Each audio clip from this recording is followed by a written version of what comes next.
Assalamualaikum warahmatullahi wabarakatuh. Apa kabar Bunda? Kembali lagi di channel Arah Senja. Masih bersama Hanum di sini yang akan meneruskan sebuah kisah yang berjudul Istriku Menjadi Pembantu Karena Ingin Berikan Anakku Jajan, Part 2. Sebelum bercerita, Hanum berharap untuk like dan subscribe channel ini.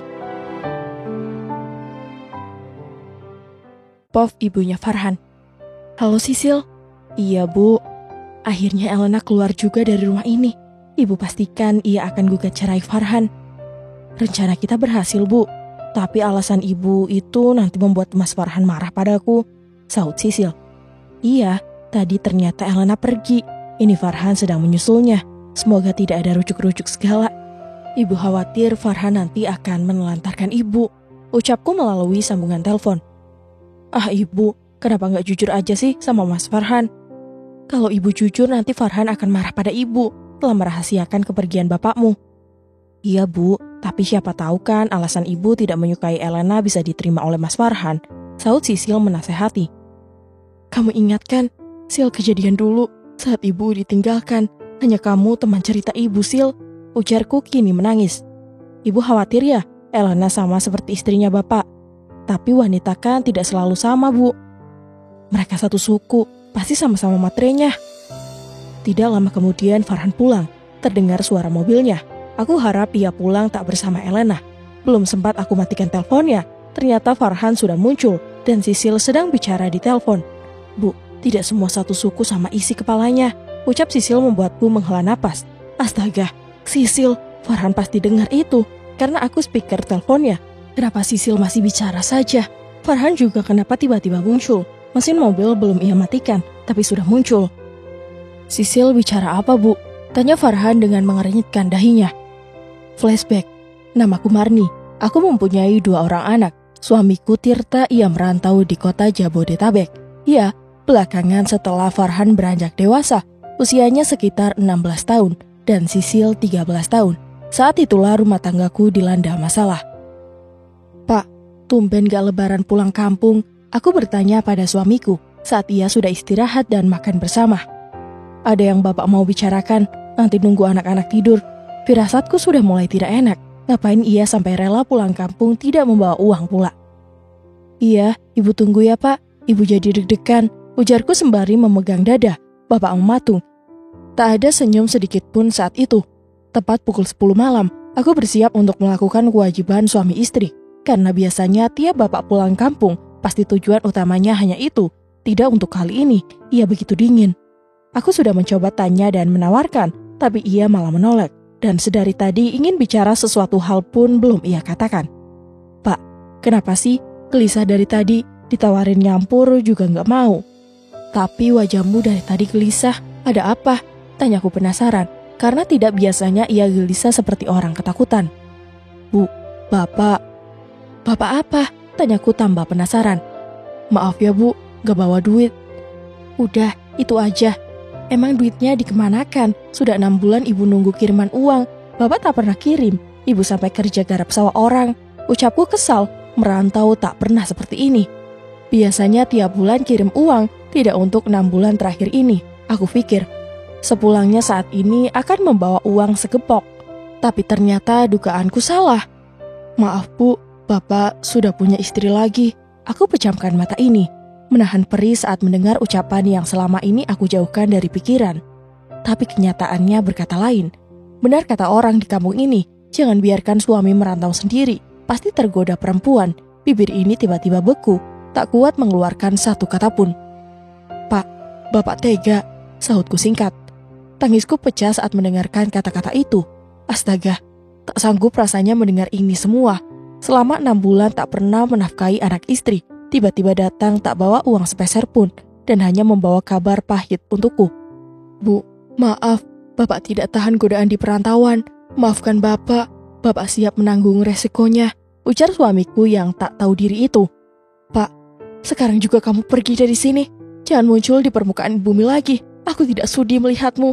Jangan pamit pada anakmu lagi. Aku anggap kamu sudah mati, sahutku kesal. Emosi dan sumpah serapah telah keluar dari mulutku. 5 tahun setelah kejadian itu. Bu, Sisil lihat Bapak, ucap Sisil melalui sambungan telepon. Ia sedang berada di ibu kota, bekerja di sana bersama Farhan, tapi beda kota. Hanya saja ternyata Sisil bekerja di daerah tempat bapaknya tinggal. Dia mengenal kamu, tanyaku padanya. Aku rasa bapaknya lupa wajah putrinya, karena saat itu meninggalkan rumah, usia Sisil masih amat belia, dan saat ini sudah bekerja banyak perubahan pada wajah Sisil. Ia sudah pintar dandan.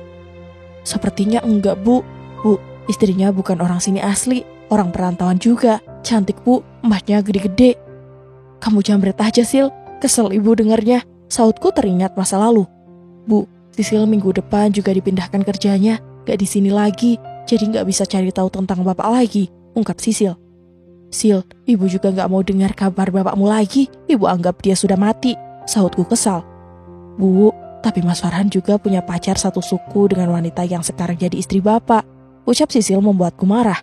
Jangan-jangan nanti anakku dimanfaatkan oleh calonnya, terus dia akan menguasai semua harta anakku, sama seperti istri barunya Tirta, mantan suamiku.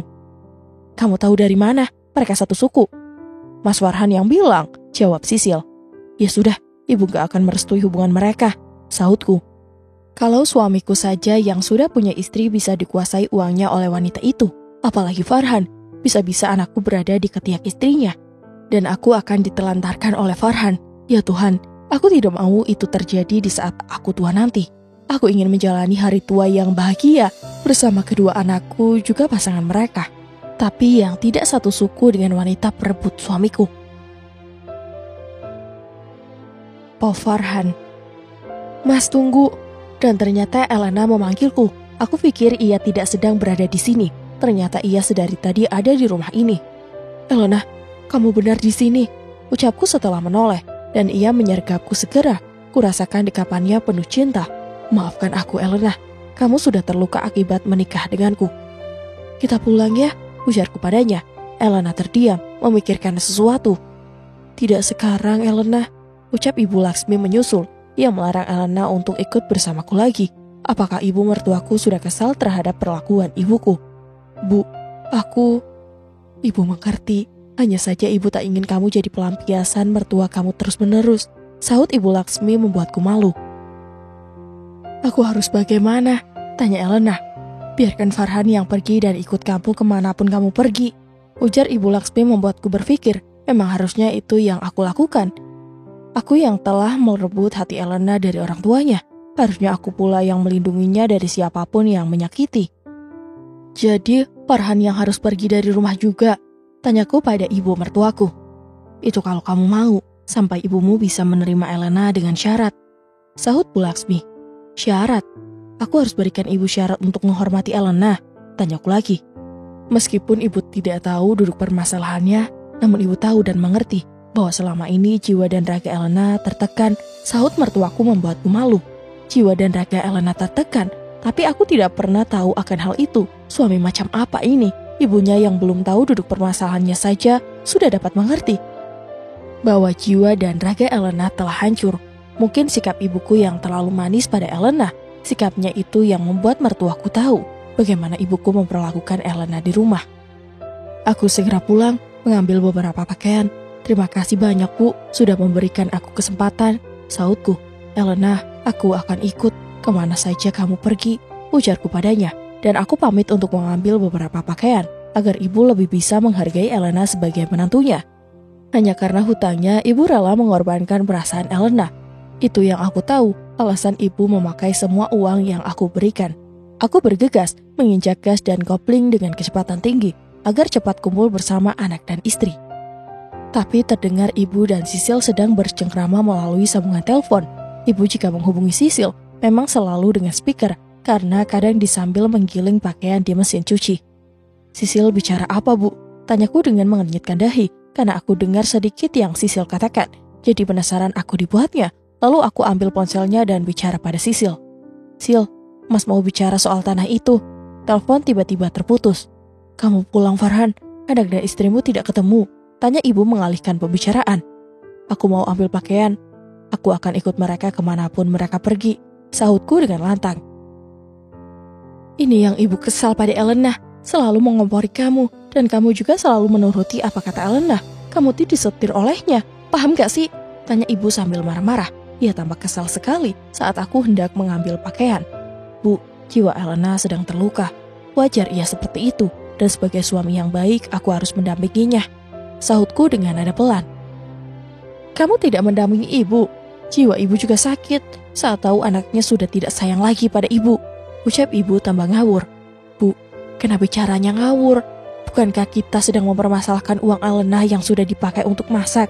Sampai-sampai ia harus menjadi babu. Sahutku kini mengungkit. Seandainya ibu menggunakan uang yang aku berikan untuk masak, pasti Elena akan tetap berada di sini. Tidak akan ada masalah seperti ini. Iya, salahkan ibu terus. Ibu tidak habis pikir dengan kamu. Sahut ibu lagi. Bu, aku pamit. Aku akan pulang jika ibu mau berubah. Ungkapku memberikan syarat padanya. Hanya gara-gara wanita yang bernama Elena, kamu harus meninggalkan ibu yang melahirkan kamu. Kamu tahu kan, ibumu ini telah ditinggalkan bapakmu sudah bertahun-tahun. Sekarang kamu juga tega meninggalkan ibu. Tanya ibu sambil mengeluarkan air mata. Aku mendekat dan menyeka air matanya. Teringat masa lalu saat bapak meninggalkan ibu. Selama 2 hari itu ibu tidak mau makan. Sekarang aku akan meninggalkan ibu juga. Apa ia akan melakukan hal yang sama? Bu, untuk sementara saja ibu tinggal dengan Sisil ya. Ujarku memberikan pengertian karena Elena tidak boleh dibawa pulang jika masih ada ibu di rumah. Kamu lancang, Farhan. Lebih membela wanita seperti Elena ketimbang ibu. Sahut ibu kesal. Bu, Elena yang melahirkan anak-anak. Kini jiwanya sedang terluka. Itu semua disebabkan atas perbuatan ibu kepadanya. Ujarku ikut kesal. Gara-gara uang yang ibu pakai, kamu harus seperti ini. Ibu masih saja bilang itu hanya persoalan sepele. Baiklah, kalau memang itu maunya ibu, aku akan lakukan sesuatu tentang ini semua. Iya, aku harus bicara dengan suaminya Sisil, agar ia bisa mengganti penuh uang yang telah dipakai. Bu, aku ingin bicara dengan suaminya Sisil. Kata ibu uang itu habis untuk bayar gadai tanah ya kan? Kamu ngapain bawa-bawa Sisil dalam persoalan rumah tangga kamu? Loh, uang yang ibu pakai kan untuk keluarga Sisil. Suaminya pasti tahu kan? Tanyaku sepertinya mengejutkan ibu. Buktinya, bibir ibu langsung kaku setelah mendengar keinginanku untuk bertemu dengan Yusuf, yang tidak lain adalah seorang pengusaha saat ini. Rasanya sangat aneh jika ia tak mau mengganti uang yang telah ibu gunakan untuk menggadai tanah di kampung. Jangan ngomong ke suami Sisil, ia tidak mengetahui tentang gadai tanah. Dulu kan kejadiannya Sisil sedang tertimpa masalah, saat ibu dengan nada mengancam. Lalu kenapa tidak boleh? Saat ini Yusuf sedang memiliki bisnis yang cukup besar, Bu. Sudah 5 bulan ini, usahanya dia digandeng oleh perusahaan-perusahaan bonafit. Uangnya banyak pastinya. Tidak mungkin rasanya jika Yusuf tak mau membayar hutang itu. Ucapku dengan nada sindiran. Jangan, ibu bilang jangan ya jangan. Tegas ibu, ada apa ini? Kok ibu sampai emosi seperti ini saat aku ingin menagih hutang ke Yusuf? Aku mencurigai sesuatu. Sepertinya, aku harus diam-diam bertemu dengan Yusuf. Aku harus tetap pergi, Bu. Aku akan berusaha mempertahankan pernikahanku dengan Elena. Tuh kan, kamu sudah kepincut wanita itu. Suku Elena tuh sama dengan suku wanita yang telah merebut bapakmu. Ibu yakin, Elena juga sama. Ia hanya ingin menguasai hartamu saja. Kamu tidak akan punya apapun. Semua pasti nanti dikuasai oleh Elena. Percayalah pada ibu, Farhan. Ucap ibu tiba-tiba. Bicara ngawur. Segala bicara wanita perebut bapak. Bukankah bapak merantau tidak ada kabarnya? Kenapa sekarang ibu bilang seperti ini? Bukankah bapak sudah tidak ada lagi kabarnya? Tanyaku pada ibu yang sedang emosi. Haruskah ibu cerita sekarang? Tanya ibu kini mengeluarkan butiran-butiran air mata. Entah hanya air mata palsu, atau memang aku telah menyakiti hatinya. Bu, sebenarnya ada apa? Bapakmu nikah lagi saat usiamu sekitar 16 tahun. Kamu ingat itu? Bapak pulang pada saat belum hari raya. Ucapnya sambil mengenang masa lalu. Aku ingat-ingat kembali kejadian dahulu dan teringat mesin mobil yang belum aku matikan. Aku memotong cerita ibu terlebih dahulu. Bu, maaf, aku mau matikan mesin mobil dulu. Ucapku sembari ke luar rumah. Dan setelah mematikan mesin mobil, aku segera kembali masuk ke rumah. Niat untuk menyusul Elena pun tertunda. Saat ini aku penasaran dengan ucapan ibu. Baru saja melangkah, ada yang memberikan klakson tepat di depan rumah. Tintin! Bunyi klakson 2 kali memekik telingaku. Aku menoleh dengan kesal karena suara klaksonnya sempat mengagetkan. Astaga, Pak Arga Yusuf Perdana. Aku terkejut saat menoleh keluar rumah. Yang ternyata adalah suami dari Sisil, adikku. Ia memang dipanggil dengan sebutan Pak olehku. beberapa belakangan ini ia sering ke kantor tempat aku bekerja. Dan di kantor memang ia adalah relasi bos besarku. Makanya seringkali aku sebut ia dengan sebutan Pak. Kamu kenapa nggak ke kantor Mas Farhan? Tanya Yusuf saat turun dari mobilnya. Kebetulan sekali kamu datang ke sini Pak Yusuf, ujarku menepuk pundaknya. Aku akan menanyakan hal-hal yang ibu jadikan alasan tadi. Wah, udah masak-masak ya Mbak Elena? Tanya Yusuf bercanda. Masuk yuk, ajakku menggiring tubuhnya yang kekar. Di dalam masih ada ibu yang sedang duduk. Pasti ia terkejut atas kedatangan Yusuf, atau yang sering ia panggil Arga. Iya, ibuku sangat dekat dengan Sisil, dan ibu sayang sekali padanya, termasuk pada menantunya, Arga Yusuf Perdana. Silakan duduk Yusuf, seruku padanya. Kulihat bola mata ibu yang tadi sedang asik ngetik chat, ini terbelalak melihat kedatangan Yusuf. Nah Arga, ada apa kesini? Kok tumben? Ucap ibu basa-basi. Bu, Yusuf ini sedang menjalani bisnis bersama atasanku. Jadi dia lebih sering ke kantorku. Tadi ia ke kantor tidak melihat batang hidungku, makanya ia susul ke sini. Aku menjelaskan kedatangan menantunya ibu.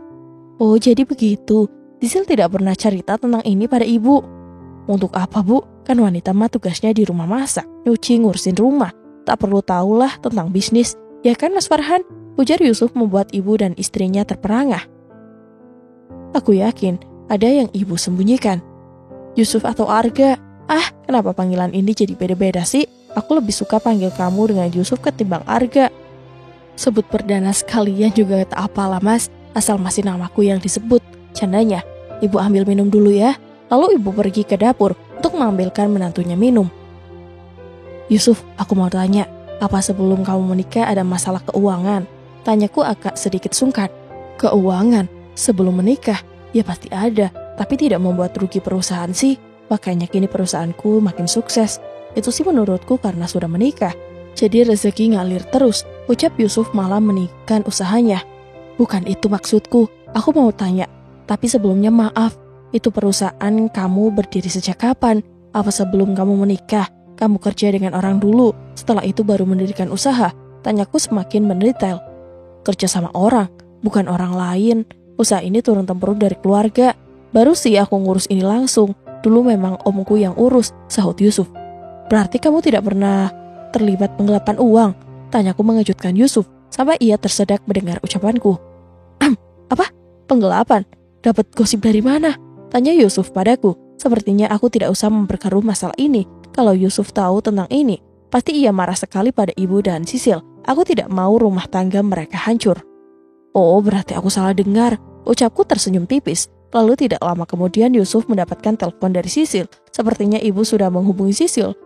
Dan akhirnya Yusuf pamit pulang. Sisil nyuruh pulang mas, aku pamit dulu. Bilang ibu ya, aku tidak bisa lama-lama. Salam untuk Mbak Elena. Ucap Yusuf yang tidak tahu bahwa Elena tidak berada di rumah ini. Iya, nanti aku sampaikan. Dan setelah Yusuf beranjak pergi, ibu datang dengan membawa minuman. Sepertinya mengalihkan perhatian. Loh, Arga mana? Sudah pulang bu, Sisil yang suruh. Oh, ibu pura-pura tidak mengetahui. Padahal aku yakin ia yang telah menghubungi Sisil. Bu, aku mau bicara, tolong duduk. Kamu dengan orang tua bicaranya seperti itu. Aku marah bu, kenapa ibu bohong? Bohong apa? Soal gadai tanah di kampung. Ada buktinya kan, surat gadainya? Uangnya untuk apa bu? Aku rasa tidak untuk pernikahan Sisil. Apalagi soal penggelapan uang yang ibu bicarakan. Itu jelas-jelas bohong. Kamu tidak ingin mendengarkan cerita ibu tentang bapak kamu? Ibu mengalihkan pembicaraan mengenai hal lain. Bapak menikah lagi dengan siapa bu? Tanyaku. Dengan orang yang satu suku dengan Elena. Ibu tahu dari mana? Sisil pernah memberitahu 5 tahun setelah ibu ditinggalkan bapakmu. Lantas apa hubungannya dengan Elena? Kalau bapak menikah lagi, itu kan bapak yang salah bu, bukan Elena. Elena satu suku dengan wanita itu, pasti sama sifat dan wataknya juga menggerogoti harta laki-laki. Saut ibu sambil berdiri. Ibu tampak emosi saat bicara soal perselingkuhan orang tuaku. Bu, tenang ya. Gimana bisa tenang? Kamu sejak dulu sudah ibu wanti-wanti jangan menikah dengan Elena. Tetap saja tidak mendengarkan ucapan ibu. Elena itu sama seperti selingkuhan bapakmu. Akan merebut semua harta milikmu. Percaya pada ibu. Kenapa ibu sebegitu yakin bahwa semua orang yang satu suku itu sifat dan wataknya sama? Apa ibu trauma dan harus berobat ke dokter? Rasanya keputusan untuk ikut dengan Elena menjadi berat. Tega sekali aku meninggalkan seorang ibu yang sebenarnya sedang sakit jiwanya. Bu, ibu ke dokter ya, agar hilang rasa trauma yang ibu alami. Dokter apa? Ke psikiater, Bu, dokter spesialis kejiwaan. Maksudmu, ibu dirawat di rumah sakit jiwa gitu? Astaga Farhan, kamu benar-benar tega dengan ibu. Teleponku berdering, aku lihat ke layar bunda pipi yang kupegang. Elena menghubungiku. Mungkin ia menanyakan keberadaanku saat ini, karena tadi aku berpamitan untuk mengambil pakaian. Halo Elena.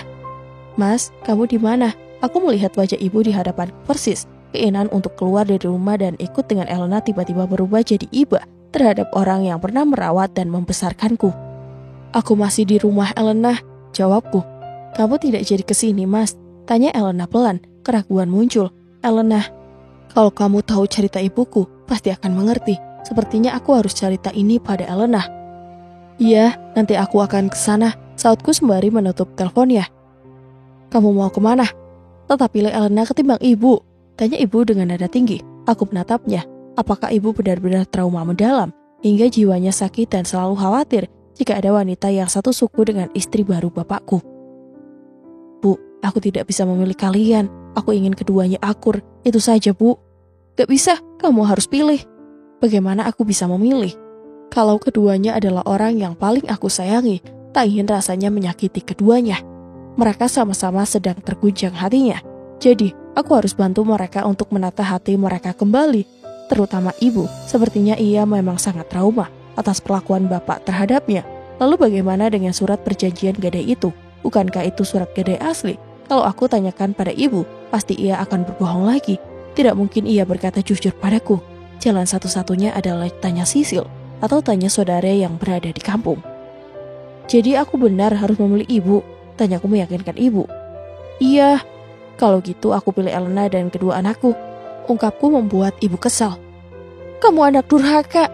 Bu, apa yang aku lakukan sama seperti yang ibu lakukan. Rela ditinggalkan bapak, yang penting aku dan Sisil bahagia, sahutku padanya. Kamu jangan sebut-sebut bapak lagi, hati ibu menjerit jika kamu menyebutnya.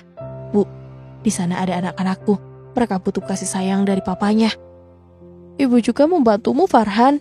Beradu mulut dengan ibu takkan selesai, karena sepertinya memang ibu harus ke dokter. Ada masalah dengan kejiwaannya. Iya, aku yakin itu. Lebih baik aku mengalah terlebih dahulu. Aku biarkan Elena di rumah orang tuanya. Nanti setelah itu, barulah ceritakan pada Elena masalah ini. Pasti ia mengerti. Ku ambil tas yang berisikan baju-baju kembali. Aku letakkan ke lemari pakaian lagi. Keputusan ini harus diketahui Elena, agar tidak menimbulkan salah paham lagi. Aku ambil bedak pipi yang masih berada di meja. Lalu aku hubungi Elena secepatnya. Halo Elena. Iya Mas, kamu sudah sampai mana? Elena, ada yang ingin aku bicarakan. Apa Mas, kamu tidak jadi nyusul? Iya, maaf sebelumnya. Kalau gitu aku minta cerai, saut Elena. Lalu telepon terputus. Ah! Teriakku keras. Tak lupa tangan yang sudah mengepal aku pulkan ke sofa dengan kerasnya. Laki-laki macam apa aku ini? Tidak bisa menyelesaikan masalah seperti ini. Sampai-sampai aku buntu harus berbuat apa?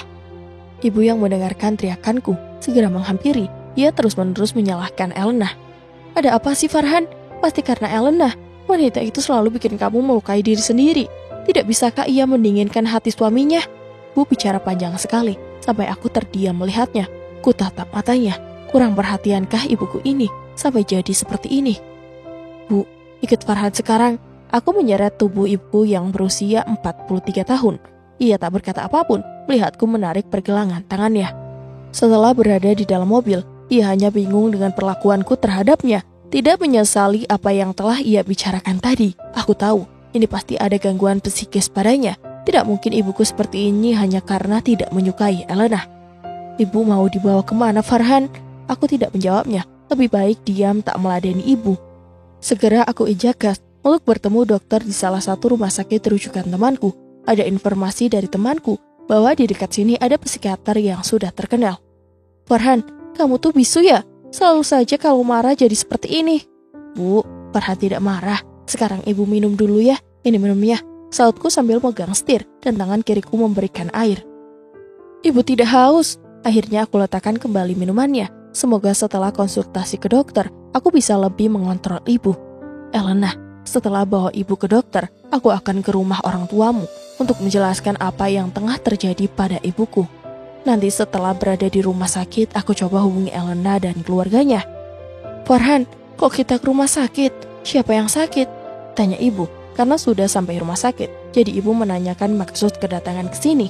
Kita konsultasi ke dokter ya bu, tolong jangan menolak. Ibu mendekus kesal, tidak bisa menolak ajakanku. Kami mulai antri, ibu pun mau menunggu, dengan menggenggam tangannya yang sangat dingin. Ia tidak bicara apapun saat antri, dan kini giliran nama ibu dipanggil oleh suster. Nyonya Marni, silakan. Kami berdua masuk. Aku lihat ibu masih celingak-celinguk menatap sekitar ruangan dokter. Dan sekitar dinding, banyak poster tulisan tentang kejiwaan. Saat itulah ibu menyadari maksud kedatangan kami. Apa-apaan ini Farhan? Kamu anggap ibu sudah gila? Gara-gara uang yang kamu berikan itu?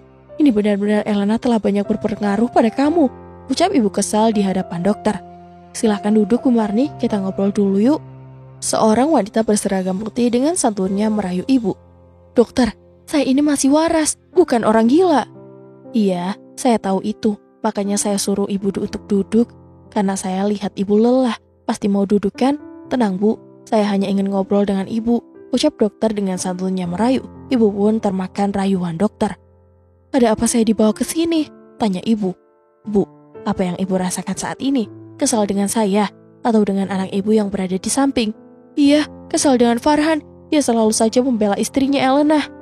Oh, memang Elena itu kenapa tak pantas dibela bu? Coba ceritakan pada saya. Ibu tak perlu malu. Ibu menatapku, lalu mengalihkan pandangannya lagi ke arah dokter yang bernama Dokter Rara. Elena itu suka morotin uang anak saya. Oh begitu, ibu tahu dari mana? Waktu saya masih di kampung, anak saya hanya kirim sedikit semenjak menikah dengannya. Oh, jadi ibu iri nih? Goda Dokter Rara. Saya tidak iri, hanya bawaannya kesal saja melihat Elena, karena saya tak suka dengan asal-usul Elena. Dokter terdiam, dan aku coba memberikan tulisan pada Dokter Rara di secari kertas. Dok, ibu saya trauma dengan wanita yang telah merebut bapak saya, dan kebetulan asal-usul istri saya itu sama dengan wanita itu. Ibu pikir semua orang yang berasal dari sana sifatnya sama. Aku tulis pada kertas yang sudah dokter sediakan, dan kuberikan seraya diam-diam. Lalu dokter mengangguk. Dia sudah paham dengan trauma yang ibu rasakan. Baik Ibu Marni, usahakan seminggu sekali ketemu saya ya. Kita harus sering ngobrol bu. Untuk apa? Saya ingin menjelaskan beberapa hal tentang sifat manusia, dan lainnya banyak hal yang harus kita bicarakan sesama wanita. Sahut Dokter Rara sembari tersenyum. Dokter tidak anggap saya gila kan? Enggak bu, saya hanya ingin membantu ibu untuk menghilangkan rasa trauma. Saya tidak trauma dok, saya hanya tidak suka dengan Elena. Iya, kalau begitu ibu boleh keluar dulu. Ada yang mau saya bicarakan pada anak ibu. Lalu ibu keluar dan menuruti apa yang dokter perintahkan. Jadi kalau saya lihat ada trauma lain yang ibu rasakan selain yang tadi Pak Farhan tulis. Mungkin ibu pernah dilecehkan oleh seseorang atau memiliki hutang yang menumpuk yang Pak Farhan tidak tahu. Karena saya lihat emosional ibu ini sangat tinggi. Sebenarnya ini bisa membahayakan anak-anak di sekeliling ibu nantinya. Pelecehan? Rasanya tidak dok. Kalau hutang, apa iya sampai kepikiran begitu dok? Ya sudah, untuk sementara saya sarankan agar ibu dijauhkan dengan Elena terlebih dahulu. Dok, saya masih penasaran dengan ucapan dokter tentang pelecehan dan hutang. Kenapa bisa bicara seperti itu? Pak, ada tekanan mental lainnya yang membuat Bu Marni terus-menerus menyalahkan wanita perebut suaminya. Kan bisa pak, setelah kejadian pisah dengan suami, Bu Marni dilecehkan atau banyak hutang karena tidak ada yang menafkahi. Lalu ia berpikir keras, kalau saja suaminya tak direbut wanita itu, kejadian ini tak akan pernah terjadi. Begitu pak maksudnya, paham tidak? Tanya dokter membuatku mengangguk. Kalau begitu saya harus cari tahu tentang ini juga. Iya, kalau menurut Pak Farhan itu perlu. Tapi kalau tujuannya untuk menormalkan mental Bu Marni yang terganggu, kita fokus saja untuk menyembuhkan. Ungkap dokter. Astaga, ini sangat sulit untukku. Elena dan ibu tidak disarankan untuk bertemu. Itu artinya, aku harus memilih salah satunya. Kalau gitu saya pamit. Terima kasih banyak dok, ucapku sambil berjabat tangan. Aku melangkah ke depan, menyusul ibu yang sudah berada di depan. Dengan hati hancur melihat ibuku yang ternyata banyak masalah yang terpendam. Ucapan dokter tentang pelecehan sangat mengganggu pikiranku. Apa mungkin ibu mengalami hal itu? Atau masalah hutang? Jangan-jangan masalah gadai tanah itu? Ya Tuhan, Sisil tahu ini atau tidak? Kalau tahu, kenapa tidak bicara apa-apa padaku? Bu, setelah ini kita ke rumah Sisil ya, ungkapku padanya. Wah, tumben kamu ngajak ibu ke sana. Iya, aku kangen dengan Sisil, sahutku tersenyum. Ibu sudah agak tenang. Aku sudah tak membicarakan Elena. Sepertinya memang ia harus dihindari dulu dari Elena, walaupun ini adalah sangat sulit untukku. Ayo, kita ke rumah Sisil, ajak ibu. Ibu duluan ya ke parkiran, Farhan bayar dulu biayanya, ujarku padanya saat ibu sudah melangkah ke depan. Aku ambil ponsel dan menghubungi Elena untuk sabar menungguku menjemputnya. Berulang kali aku menghubunginya, tapi tidak diangkat oleh Elena. Pikiranku kini berada di dua tempat, Elena dan ibu yang sedang membutuhkanku. Tak lama kemudian, Elena pun berkirim pesan. Kita akan bercerai. Elena sayang, tolong jangan lakukan itu. Aku tak akan membiarkan itu terjadi. Izinkan aku menyelesaikan ini semua. Tolong bersabar. Pesanku hanya centang biru. Tak dibalas olehnya. Aku kirimkan resi rumah sakit, pembayaran atas konsultasi pada Dokter Rara, spesialis kesehatan jiwa. Elena, ini bukti bahwa ada hal lain yang belum kamu tahu. Kita harus bicara lagi ya. Elena masih mengetik pesan. Itu artinya masih ada ruang untukku. Aku belum bisa buka foto. Terkendala sinyal. Itu foto apa? Terakhir berbalas pesan, ponselku ternyata mati, baterainya habis. Tertunda untuk bicara pada Elena. Nanti aku lanjutkan kembali di rumah Sisil. Karena kalau di mobil, ada ibu yang pasti akan marah jika aku berhubungan dengan Elena. Ibu sudah menunggu di parkiran. Ia terlihat sudah duduk di kursi depan. Sepertinya aku tidak bisa isi baterai di mobil. Nanti Elena berkirim pesan, ibu bisa sewot. Bu, maaf ya nunggu. Iya, ibu gerah. Jadi tadi menyalahkan mesin mobil agar AC mobil juga nyala. Lalu kami berangkat ke rumah Sisil. Semoga saja ia ada di rumah. Aku ingin menyanyikan perihal curhatan ibu selama ini. Karena ibu sering curhat dengan Sisil, sama-sama wanita. Pasti ia akan merasa cocok jika curhat. Rumah Sisil sepi Farhan, mobilnya juga nggak ada, ucap ibu saat sampai di depan rumah Sisil. Iya, tadi mau telepon dulu, handphoneku lobet, sautku sambil menunjukkan ponsel yang mati. Ya sudah, kita pulang saja. Lain kali, kita ke rumah Sisil lagi, ujar ibu sembari memasang kembali sabuk pengaman. Kemudian kami kembali pulang. Ibu yang cepat sekali melupakan masalah, terkadang membuatku bingung kenapa hanya masalah terhadap Elena yang tidak pernah cepat ia lupakan. Segera aku isi baterai di kamar dan coba menghubungi Elena, akan tetapi nomor ponselnya tidak aktif. Sudah berulang kali aku hubungi pun tidak ada nada sambung. Beralih ke pesan. Tadi sempat kami berbalas pesan di rumah sakit. Aku lihat balasan dari Elena. Dokter spesialis kejiwaan, kamu sedang konsultasi akan masalah ini pada dokter? Atau kamu mengira aku sakit jiwa? Ternyata Elena salah paham. Ia belum mengerti maksudku. Ini tidak bisa dibiarkan. Aku harus segera ke rumah orang tuanya, menjelaskan semuanya melalui mulutku sendiri. Meskipun sehari ini lelah, aku harus tetap bicara dengan Elena sebelum semuanya terlambat. Aku ambil ponsel yang masih tersambung kabel pengisi baterai, lalu segera bergegas keluar. Namun, ada ibu yang menanyakan hendak kemana lagi kaki ini untuk melangkah. Kamu mau kemana lagi? Tanya ibu saat aku sudah memakai jaket. Iya, aku sengaja pergi dengan menggunakan motor, agar ibu tak berpikir macam-macam tentang Elena. Bu, aku izin keluar rumah dulu ya. Ungkapku izin terlebih dahulu padanya. Ke rumah Elena? Tanya ibu ketus. Aku terdiam, tak menjawab pertanyaan ibu, tak bisa bicara bohong terhadapnya. Jika aku berbohong, pasti bibir ini terasa beku saat ingin bicara. Enggak bu, sahutku terbata-bata. Jangan bohong, ibu tahu kamu, takkan bisa bohong pada ibu. Saat ibu mengerti akan hal ini, aku menunduk dan mengangguk. Di rumah sudah mulai adem loh, gak ada Elena. Pikiran ibu lebih tenang, sahut ibu lagi.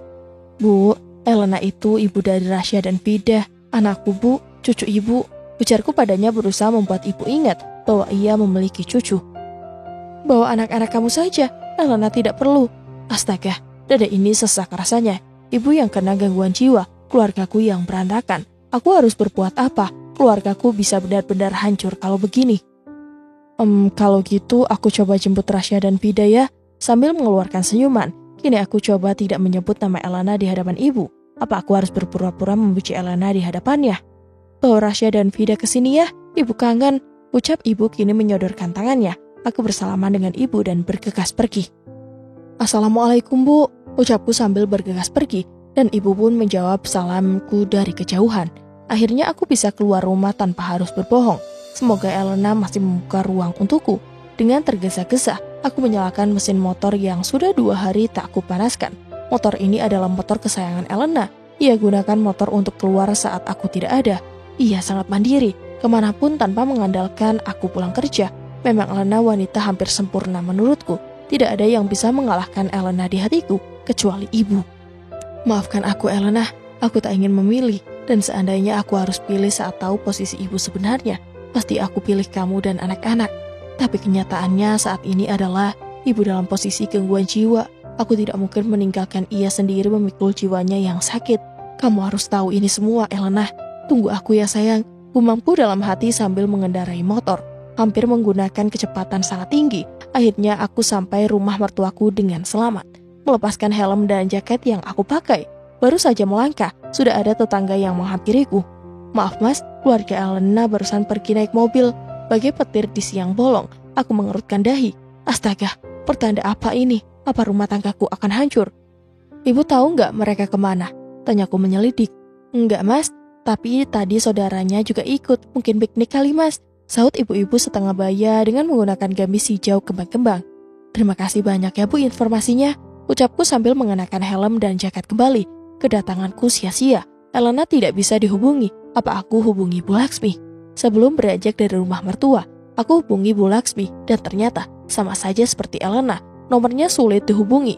Ku pindah lagi ke kontak Pak Hendra. Pun sama seperti Elena dan Bu Laksmi, tidak ada yang aktif kontaknya. Ya Tuhan, lindungi istriku, lindungi anak-anakku, lindungi keluargaku. Dengan tangan kosong dan tidak membawa kabar apapun tentang mereka, rasanya hati ini ingin menjerit. Tak kuasa menahan rindu pada mereka, anak-anak dan istriku. Mana Rasya dan Vida? Tanya ibu sambil menoleh ke arah motor yang tidak ada satupun orang di sana. Gak ada bu. Gak ada. Kemana mereka? Tanya ibu mulai penasaran. Entahlah bu, Farhan juga tidak tahu mereka kemana. Ucapku sembari merebahkan tubuh di sofa sambil mengerutkan kening. Dengan posisi tangan menutup kening ini, pening rasanya kepalaku. Memikirkan ini semua, tak pantas rasanya aku menjadi seorang lelaki. Masalah seperti ini saja tak mampu menyelesaikan dengan segera. Ibu heran dengan Elena, maunya itu apa sih? Kamu sudah tanyakan pada Bu Laksmi dan Pak Hendra? Sudah bu, semua tidak aktif. Tuh kan, ibu kan sudah bilang pada kamu, keluarga Elena hanya memanfaatkan hartamu saja. Coba kamu cek ATM dan tabungan lainnya, pasti sudah dialihkan asetmu oleh Elena. Mereka itu semua sama, komplotan tahu nggak? Ujar ibu masih percaya bahwa suku yang sama dengan perebut bapakku itu sifatnya sama, tujuannya juga sama. Lebih baik untuk saat ini aku sudahi dulu bicara tentang Elena, karena bisa membuat ibu bertambah benci padanya. Ibu harus benar-benar diobati dengan cara tidak melulu membicarakan Elena. Bu, besok kita liburan ya, ucapku pada ibu yang masih teramat kesal terhadap Elena. Liburan? Ajak Sisil ya? Iya bu, nanti kalau Sisil telepon ajak aja, ucapku membuat ibu tersenyum. Terima kasih anakku, sudah bertahun-tahun ibu tidak pernah berlibur, akhirnya ibu rasakan itu juga, ucap ibu tersentuh. Aku pandang wajahnya dengan seksama, ia memang perlu liburan, begitu pula Elena, harusnya ia juga ikut. Untuk melepaskan kepenatannya, istriku dan anak-anakku, seandainya kalian tahu ini semua, pasti akan berusaha membantu ibu melupakan traumanya. Tiba-tiba telepon berdering, aku harap dari Elena, agar selesai masalah ini, tak ada beban saat liburan nanti. Tapi ternyata Sisil yang menghubungiku. Sebaiknya aku pindah ke kamar untuk bicara pada Sisil, sekalian bicara padanya tentang ibu. Halo, ucapku mendahului. Mas, ada apa tadi ke rumah? Aku baru pulang. Sisil langsung bicara ke pokok pertanyaan. Mungkin ia baru pulang. Sil, aku mau bicara tentang ibu. Sautku berbisik agar ibu tidak mendengar ucapanku. Iya mas, bicara aja, ungkap Sisil di seberang sana. Sil, ini masalah ibu. Tadi mas bawa ibu ke psikiater.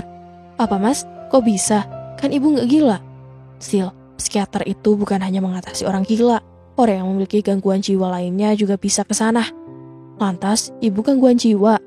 Iya, ibu mengalami trauma akan masalahnya. Ucapku pada Sisil. Mas, sepertinya harus bicara langsung. Di telepon gak enak. Sudah malam Sil. Iya sih, emang ibu begitu penyebabnya apa mas? Ini yang ingin aku tanyakan padamu. Apa ada masalah lain yang membuat ibu mengingat masalah dengan bapak? Tanyaku pada Sisil. Perasaan aku sih mas, ibu gak cerita tentang lain-lain lagi, ucap Sisil. Sil, kita kan di kota. Ibu dulu di kampung, kamu tidak tahu ada masalah apa di sana. Iya, ibu tidak cerita apa-apa, Mas. Soal gade tanah, ibu bilang itu palsu, Mas. Itu asli, Sil, perjanjian asli. Sautku membuat Sisil di sana mungkin sedang terkejut. Ibu bilang itu hanya untuk alasan ke Mas Farhan. Aku tidak tahu kalau itu beneran asli, ungkap Sisil makin runyam. Kamu bisa bantu aku nggak? Kita harus selidiki masalah ibu di kampung. Ungkapku minta tolong pada Sisil. Iya Mas, bisa. Aku akan bantu sebisaku, asalkan ibu bisa sembuh. Sil, kata dokter Rara, ibu mengalami tekanan. Jadi kemungkinan di sana ada masalah besar yang ibu tutupi.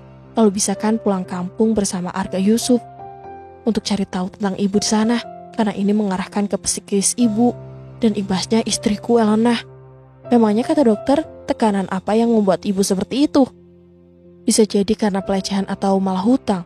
Mas sih berharap hanya hutang, kalau hutang bisa kita bayar. Mas gak bisa bayangkan jika ada pelecehan terhadap ibu, ujarku dengan sangat lemas. Pelecehan? Astaga, lalu apa hubungannya dengan Mbak Elena?